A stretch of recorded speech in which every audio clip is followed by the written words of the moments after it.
Liverpool 1, Everton 0. Looks like the derby went to the red side of Liverpool City. Come to think of it, I like the fact that David Moyes is now coaching Everton, right?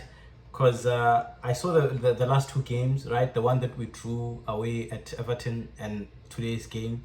I like how Everton is playing. They play like they mean business. They play like they mean business, and I like the fact that I don't know. It's always been the fact. It's always been that thing where they say that the Merseyside derby is boring, because Liverpool wins all the games and everything, right?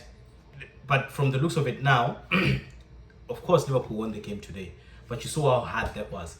You saw how much Everton wanted it. You saw how much they just kept on pestering. They kept on pestering. They kept on pestering. And unfortunately, with the chances that they created, they were always like that offside goal that Beto scored, and the other when he hit the crossbar as well. It shows like how much they want it, and that's what we want to see. That's the sort of football we want to see. We want to see a football where the other team just sits deep and Liverpool is the only one that's playing, and when they win, it's like well, it's Liverpool, of course they will win. That Merseyside derby is one-sided.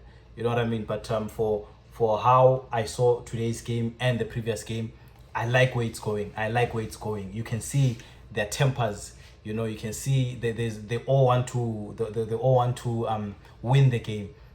Even with that Tarkowski challenge, to McAllister, we also that was deliberate, right? And I think that was a red card. Personally, that was a red card. And the reason why I think it was a red card is that you saw even when he was going to clear that ball, he wanted the man. He wanted the man, and he got exactly what he wanted. But of course, he got the ball first. So one could argue and say that, well, he got the ball first, then the man second. So that's not a red card. But once you see him kick the ball and how he still straightens his legs, he really wanted to hurt McAllister there. You know what I mean? And that's what I like. That's what I hate about Everton. They always have this mindset of wanting to hurt the Liverpool players.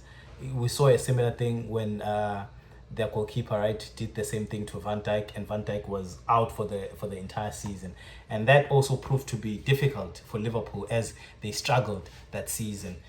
So I don't like that type of play. It's all about the football. Just play football. That's all it needs to be about. And for the VAR to not see that challenge as a red card, I did not understand that.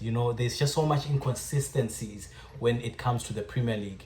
The Premier League, the refs and the VAR, you just never know what works and what does not work. If it's other teams, it's definitely a red card there. If it was something that a Liverpool player had done to an Everton player, I bet you that was gonna be a red card. So you know what I mean. So these are the things that like I don't understand.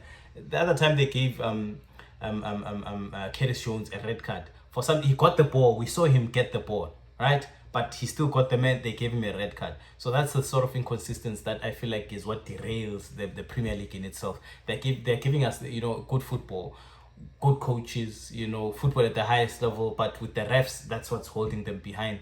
That is why even England had one ref in the World Cup. It's because of these things. And we've been, as Premier League fans, right, or football fans rather, we have been mourning and crying about this for the past 5 seasons, and still nothing changes. Still nothing changes. They get even more horrendous by the year.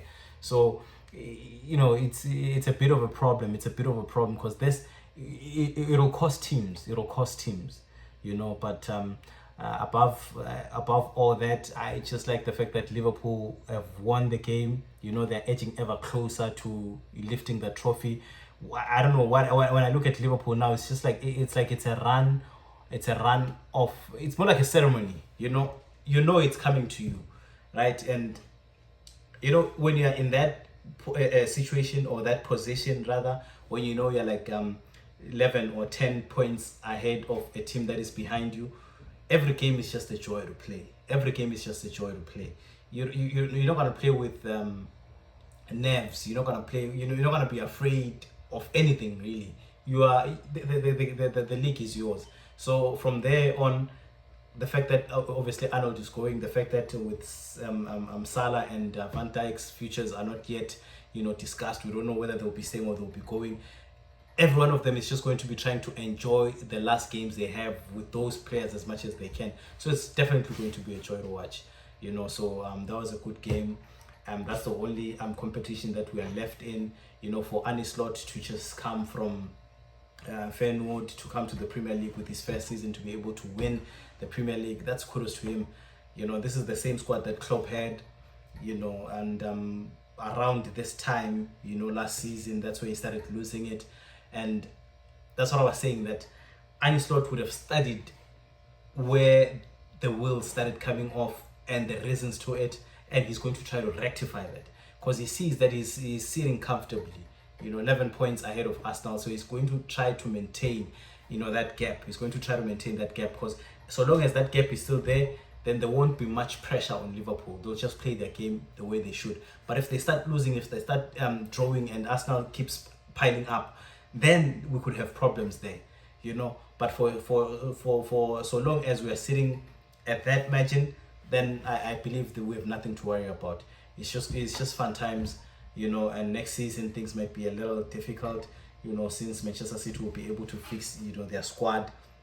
And we have Pep, we have Pep there. Pep just knows how to win.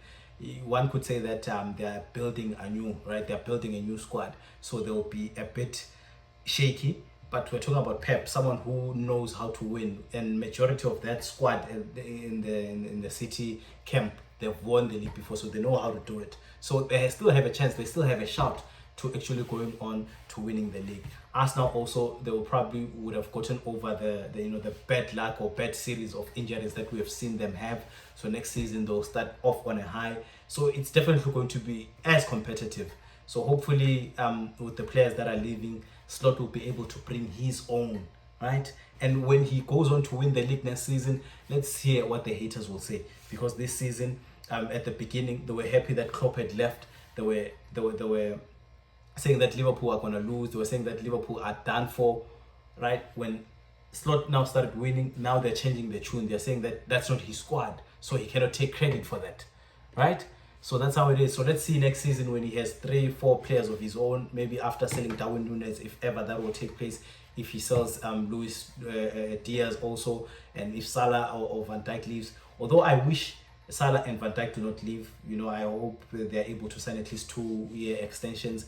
I still feel like they still have a lot of part to play in this Liverpool side, especially Van Dijk as a defender.